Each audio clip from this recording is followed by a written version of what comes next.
falta de visão de mercado dos dirigentes do Flamengo, do departamento de futebol, que só vai no óbvio.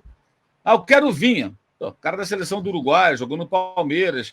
Não está tão bem, né? A Roma já está emprestando ele direto e tal, está no time pequeno, mas é um jogador testado e aprovado, digamos assim, como um cara de um certo patamar. Mas não cobre ninguém, cara. Não tem nenhum Pablo Mari por aí, não. Não precisa ser na segunda divisão da Espanha, não. Porque na América do Sul, na Colômbia, no Uruguai, na Argentina, é um jogador promissor, ou um jogador, de repente, aí de. Antigamente chamavam, né, André, de meia confecção, né? Aquele cara assim, 26, 27, 28 anos, mas um cara pronto, que vai ali, compõe o elenco. É o que eu tenho dito sempre aqui, é o Ney Dias, sabe? Um jogador que vai atender. Toda a contratação tem que ser de milhões de euros. Por que isso? O torcedor está achando que o orçamento do Flamengo é uma espécie assim de cofre do Emir do Catar. Não é assim, cara. Não é assim. E aí o jogador pedindo salários astronômicos, sendo reserva. Olha, tem coisas aí que o torcedor tem que se preocupar, sabe? Porque se a coisa correr solta assim, amanhã o Flamengo vai começar a ter problemas financeiros. Porque é uma loucura. A folha de pagamento explodiu, está muito alta, retorno técnico zero, os jogadores não entregaram nada, aí querem aumento, renovação de contrato com aumento. Que negócio, que relação é essa, gente? Lembrando que na pandemia o Flamengo mandou funcionários embora, pessoas até com cargos mais, assim, mais baixos, que ganhavam pouco, mas não mexeu nos ganhos dos jogadores. São primadonas, né? Assim, intocáveis. Os dirigentes procuram só gente desse calibre. Você está reclamando que quer contratar jogador bom? Não estou reclamando de nada. Eu estou só observando que o Flamengo não tem nenhuma visão de mercado. Aí tem duas opções.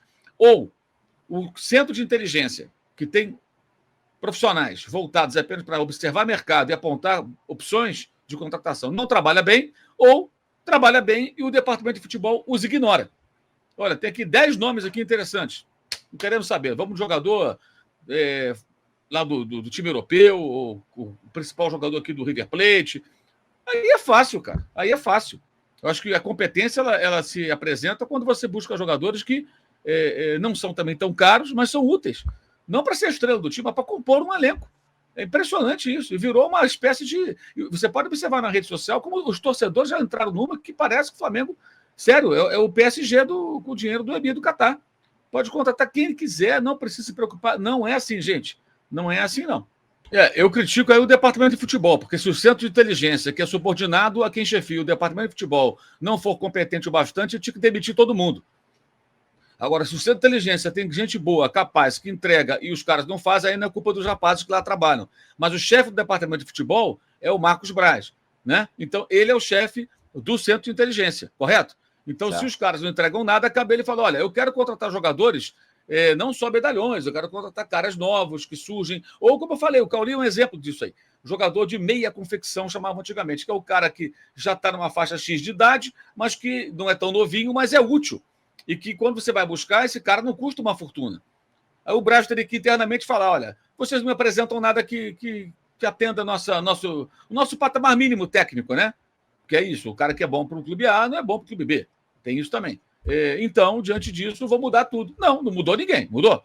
Não muda nada. A mesma equipe, as mesmas pessoas, não teve nenhuma grande mudança dentro dessa estrutura do departamento de futebol. Então, a responsabilidade é deles. Porque se os caras são bons, eles não têm culpa. Se eles são ruins, deveriam ser trocados. Por que o Flamengo, com o maior orçamento do Brasil, não tem a melhor equipe de scout? Os caras tinham que ser todos os melhores, cara. Os caras que, sabe, quem são os melhores? Vamos trazer esses caras para cá. O investimento que você vai fazer nessa equipe é mínimo dentro do que se paga a jogador de futebol. Esses rapazes não ganham esses salários de jogador de futebol, evidentemente. Então, paga bem, traz os melhores caras, monta uma equipe só de fera, os melhores, e você vai mapear o mercado e vai identificar as melhores promessas do futebol sul-americano ou latino-americano, caras que estão perdidos pelo mundo, que são jogadores interessantes, podem ser úteis ao Flamengo. Porque a questão toda é essa. Assim, são patamares diferentes, mas se você olhar o elenco que o Fluminense montou dentro de uma realidade econômica bem diferente, tem jogadores ali, cara. O Tite foi campeão com o Corinthians com uma linha defensiva de renegados. O Tite está lá no Flamengo. Você quer baixar o nível técnico? Não, eu queria entender por que o Flamengo não busca jogadores que seriam úteis e não são tão caros, jogadores jovens e promissores. É só o óbvio, cara. Só vai atrás de nomes assim. E outra coisa, o André falou aqui, passando aqui do Everton Ribeiro. Aí vão trazer o De La Cruz, querem mesmo o Scarpa, mas o Everton Ribeiro vai pagar um salário altíssimo para um cara que é reserva. O Everton Ribeiro é reserva. Qual a lógica disso, gente? Usa, então, que ganha um jogador, libera ele e paga o novo que está chegando. Quer dizer, qual é a lógica disso? A folha de pagamento do Flamengo ela explodiu nos últimos anos. E, Mauro, desculpa, mas isso numa posição que você tem o Matheus Gonçalves voltando, talvez a maior promessa da base hoje seja o Lohan, que também joga ali, isso sem falar do Arrascaeta, que também está ali, né? Então, enfim, e o próprio Vitor Hugo. Então, até onde o Flamengo tem os garotos mais promissores, são nessa posição também. Então, assim, qual a lógica disso? Então, tá bom, então eu vou renovar com o Everton Ribeiro, não vou buscar o Scarpa. Eu acredito que o Ribeiro vai ser útil ainda. Aí eu questiono o seguinte, informação que eu obtive que a proposta é para ele continuar no patamar salarial que ele já está. Não tem nada a ver com o salário de ninguém, mas assim, qual é a lógica de você pagar o salário de um titular para um reserva? Eu não consigo entender. Qual é a lógica disso? Pensando do ponto de vista do clube. O jogador está dele, ele pede o que tem que pedir, não está errado. Até porque esse mesmo salário dele, quando ele obteve esse salário numa renovação, ele era titular. Era outro patamar completamente diferente do que é hoje. Sim, era mais jovem, né? Agora está mais velho, já não consegue render como tanto. O Tite mesmo já pensa nele como um meia, não como o André usou uma expressão que eu gosto. Ele era o ponta armador, ou seja, o armador que joga pela ponta. É o Ozil da Alemanha, é o Jadson do Corinthians, é o Everton Ribeiro do Flamengo, do Cruzeiro. Me parece que ele não consegue mais fazer essa função, quando não tem a bola, como antes. Normal, vai fazer 35 anos. Vai perder vigor físico, vai perder capacidade de recompor, de voltar para ajudar o lateral. Então, o Tite já o vê como um meia. No meio, ele vai ser reserva. E você tem ali Gerson, que disputa a posição por ali. Teria o Scarpa, Vitor Hugo, o De La Cruz. É muita gente que vai ocupar mais ou menos o mesmo terreno ali. Aí você vai renovar com o Everton Ribeiro, vai trazer o Gustavo Scarpa. Não, mas vai ter as baixas. Sim, mas... Matheus Gonçalves voltando. Então, e mais os meninos. Eu não estou nem falando dos garotos. Então, você tem aí uma... Qual o critério? Em contrapartida, lateral direito. Você tem 3, não tem nenhum. Até agora, né? Eu acho que essa voracidade toda do mercado por um lateral de um nível mais alto tinha que ser na direita, não na esquerda. Trazer um belo lateral direito. Achar o cara... E na esquerda, talvez você possa ter um lateral que compõe um elenco. Não um cabeça de bagre, não um jogador mais barato, um jogador, porque você tem o Ayrton Lucas. Cara, o cara foi para a seleção brasileira esse ano que passou, que está passando, está terminando. Aí quando entrou o São Paulo, ele teve uma queda muito grande. Acho até que muito em função de como o São Paulo utilizava. Mas, enfim, o Flamengo tem um lateral esquerdo que é um bom jogador. Acho que não é um jogador perdido.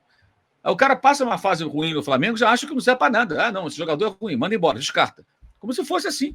Então, assim, não parece ter nenhum critério. E essa coisa de só ir na grife, isso tem que ser discutido. Deveria ser discutido internamente.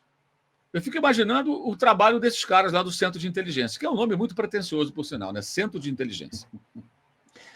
Pois é, André, é muito em função disso, né? Em relação isso me chama muita atenção, né? Que eu falei na abertura, o Mauro também falou. O Flamengo, às vezes, o tal do desequilíbrio do elenco. O Flamengo tem o Ayrton Lucas, não é que não possa trazer o Matias Vinha, mas tinha que trazer o Matias Vinha, tinha que pensar primeiro em trazer o Matias Vinha para a lateral direita, um jogador talvez pronto, mais experimentado, né? Porque ali não tem ninguém. Né? O Varela, que é o mais preparado, não foi, ainda não foi, né? E aí acaba desequilibrando, porque fica aquele receio que a gente já conversou aqui algumas vezes, né? Aí você traz um lateral esquerdo com alto salário para reserva. Mas quem disse que o Vinha vai ser reserva do Ayrton Lucas? Um dos dois vai ser reserva e os dois têm salário alto. Então, vai ter um cara ali. E para o meio também, vários meias, como o Everton Ribeiro com salário alto, você começa a desequilibrar, porque você começa a ficar com uma folha salarial muito alta e, de repente, você não consegue suprir algumas carências também, né, André? E ainda tem uma outra coisa nessa questão aí. Quando você faz essa contratação da grife, entra nesse bolo que a gente está falando de Pablo, de Thiago Maia e outros jogadores do Flamengo, que é o seguinte, você vai trazer um cara desse, você não vai pagar pouco. Até porque você vai tentar... Aí o Flamengo bota o salário alto também para se proteger com a multa lá em cima. E vai ter que fazer uma proposta de um contrato vantajoso pro cara. Também de um bom tempo. Aí digamos que o Vinha não joga em nada no Flamengo. Lesione e tal, mesma coisa que o Varela. Lesione, treine mal e tal, não sei o quê. E aí? Aí esse cara fica aí. Esse cara fica... Aí o Flamengo chega, olha, ano que vem, chega lá no meio do ano e fala, caramba, o Vinha não deu certo, tem que contratar outro lateral esquerdo. Ou então o Ayrton Lucas alguém tem uma lesão séria, Deus livre, né? Mas o Ayrton Lucas tem uma lesão séria e fica só o Vinha, tem que contratar mais um. E aí? 2 salários grandes, aí vai ter que contratar mais um. Aí o Flamengo fica agindo, cara, com essa coisa. É uma síndrome de novo rico. Entendeu? É aquela coisa. Essa coisa de ficar pesquisando o mercado é coisa para pobre. Tem que ficar achando grande sacada aí é coisa de pobre. Não, a gente vai só no topo, jogadores que. E é sempre aquela coisa: o cara é uruguaio, joga na seleção. E no caso do Vinha, já jogou aqui no Palmeiras e tal. Cara, é tudo muito óbvio. É tudo muito óbvio e fica essa coisa de inchar a folha de pagamento e contratos longos. E se o cara não render depois para conseguir repassar adiante é difícil, porque o salário é muito longo, o contrato é longo, o cara não quer sair, tá satisfeito, para ele tá tudo bem ali no Flamengo. E o Flamengo fica nessa roda viva aí. E a gente fica olhando a busca no mercado, quer dizer, tem um orçamento de tanto. Aí já comprometeu uma boa parte com o Dela Cruz. Vai comprometer mais um pedaço com o Léo Ortiz. Vai comprometer mais outro pedaço com o Vinha. Aí depois, só se vender que pode contratar. E aí a gente vê exatamente isso que você falou do desequilíbrio, né? Então, quer dizer, se conseguir vender o Wesley por um bom valor para a Europa, beleza. Mas se vender o Mateuzinho, por exemplo, no mercado interno e tiver que fazer uma compra do mesmo patamar, aí teria que ter inteligência. E aí, será que tem? Será que o Marcos Braz vai ouvir o setor de inteligência? Enfim, realmente é um procedimento que é muito questionável. Eu vejo pouca gente questionar e a torcida se acostumou com isso. Teve gente falando, quem é Claudinho? Cara, tem torcedor que assim só serve se for o Zico, praticamente. Quem é Claudinho? Esse Claudinho jogou aonde? Fez o quê? Eu li isso, o Endel, o próprio De La Cruz. Esse cara joga na seleção uruguaia, River Plate. Se fosse bom, tinha ido para a Europa e tal, não sei o quê. Então, assim, o torcedor vai se acostumando com essa questão da grife e não lembra que um Pablo Mari era um pilar daquele time de 2019 e foi uma sacada de mercado.